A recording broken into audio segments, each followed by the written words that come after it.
जैसा कि आदरणीय केसी वेणुगोपाल जी ने कहा, भारतीय राष्ट्रीय कांग्रेस की कर्नाटक प्रदेश में भव्य जीत का सेहरा असल मायनों में 6.5 करोड़ कर्नाटक के भाई बहनों के सर पे है,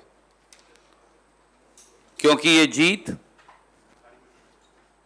कांग्रेस पार्टी की नहीं, सही मायनों में हर कन्नडिगा की जीत है।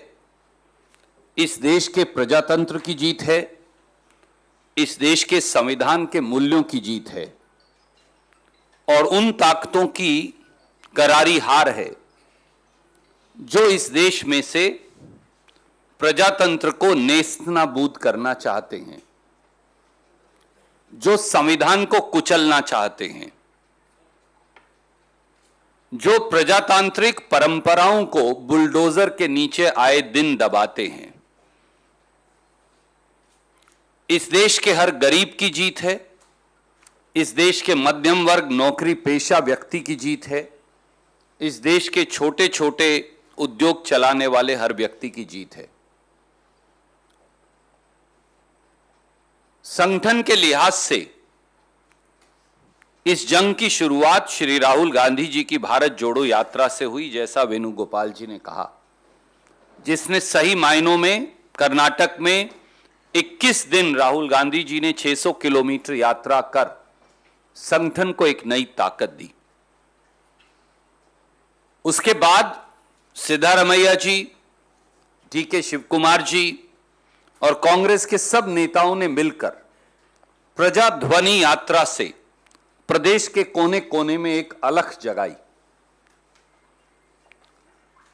चुनाव के दौरान जिस प्रकार से कांग्रेस अध्यक्ष खड़गे साहब ने 1 महीने तक न दिन देखा न रात कड़ी मेहनत की और वो 42 से अधिक सभाओं को संबोधित उन्होंने किया, उससे चुनाव को ताकत मिली।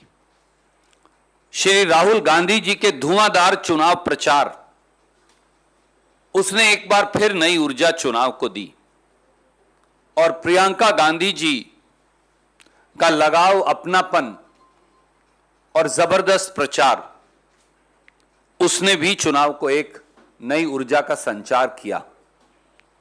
पूरे देश से कांग्रेस के नेताओं ने, ऑब्जर्वर्स ने, इंचार्जेस ने, मुख्यमंत्री गण ने, एक कांग्रेस के लीडर ने इकट्ठे होकर यह लड़ाई लड़कर यह दिखाया कि कांग्रेस संगठित होकर यह लड़ाई लड़ सकती है। सिद्धारमैया जी ने प्रदेश के कोने कोने में जाकर चुनाव प्रचार किया।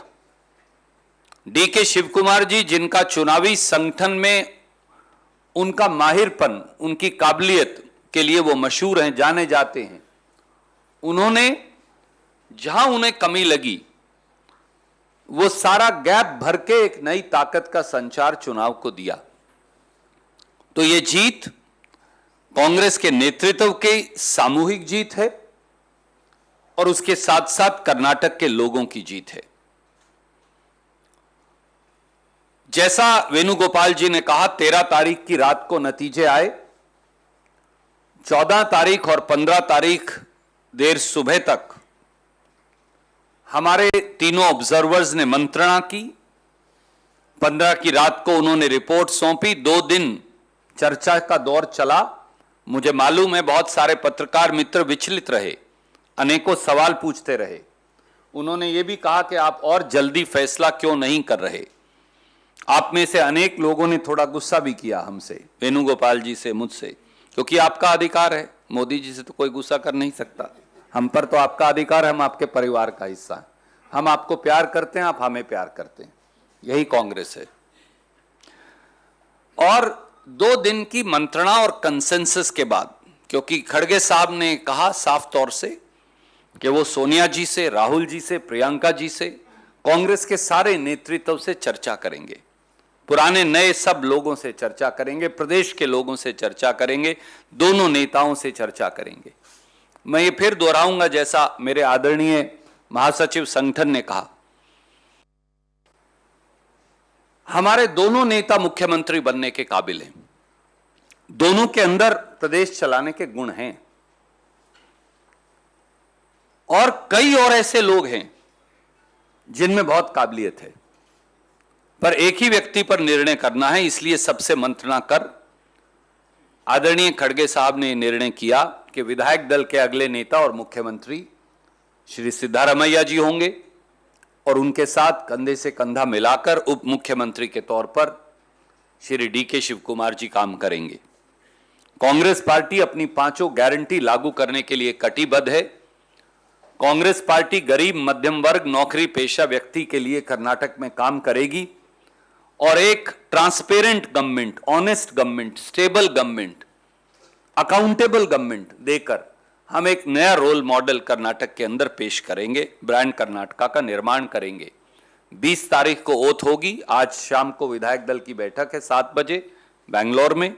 20 तारीख को 12:30 बजे मंत्रिमंडल की शपथ होगी। मुख्यमंत्री उप मुख्यमंत्री के साथ कई और साथी भी मंत्री पद की जिम्मेवारी ग्रहण करेंगे। बाकी के सवाल जो हैं उनका जवाब हम बाद में देंगे।